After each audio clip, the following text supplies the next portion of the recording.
Kwa majina naitwa Sensei Kiswabi, ni mwalimu wa karate. Kiujumla shindano letu lilikuwa ni shindano zuri na kubwa na lenye kuvutia, na shindano hili limekuwa ni shindano la awamu ya pili, maana yake tunasema ni season 2. Mwaka jana tulikuwa tuna shindano mwezi wa 5 kama hili, na mwaka huu tumekuwa na muendelezo wa shindano kama lile ambalo lilikuwa mwanzo. Lakini pia tumekuwa na uboreshaji mkubwa na mzuri tofauti ya mwaka jana na mwaka huu. Mwaka huu yale mashindano ambayo tulikuwa tumefanya kwenye zile challenge ambazo zilikuwa zimetokea mwaka jana, mwaka huu tumezisolve, zimekuwa sawa. Nadhani Mungu akijalia mashindano yajayo yatakuwa mazuri zaidi. Na tumekuwa na mashindano ya ujumla. Neno langu kubwa kwa serikali, naomba supporting kubwa sana serikali. Nilikuwa natamani sana huu mchezo wa karate uingizwe kama michezo mingine iliyokuwepo. Kwa mfano tumekuwa na michezo kama mbalimbali kama mipira wa miguu, kwa ujumla kama UMITASHUMTA unavyofanya, kwa maana kwamba kuna mpira wa miguu, kuna volleyball, kuna handball, kuna riadha, basketball na kadhalika.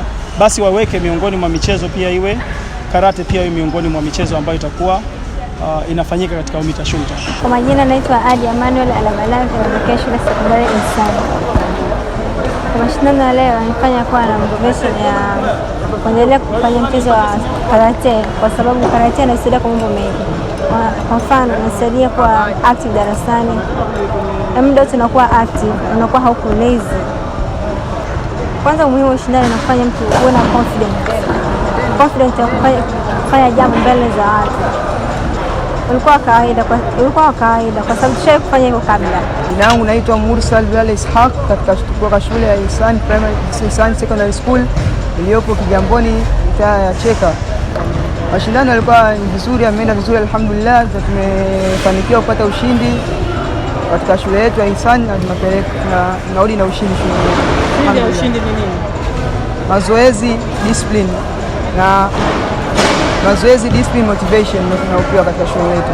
Sababu shuleni kwetu kuna motivation kubwa ya kufanya mchezo huu, inatusaidia sana. Na ushindani ulikuwaje kwa kweli?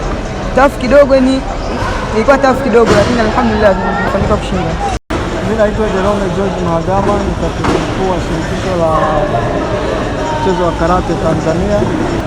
Tunashukuru, mashindano yalikuwa mazuri, mashindano yalifana, watoto wengi sana ambao walishiriki mashindano haya.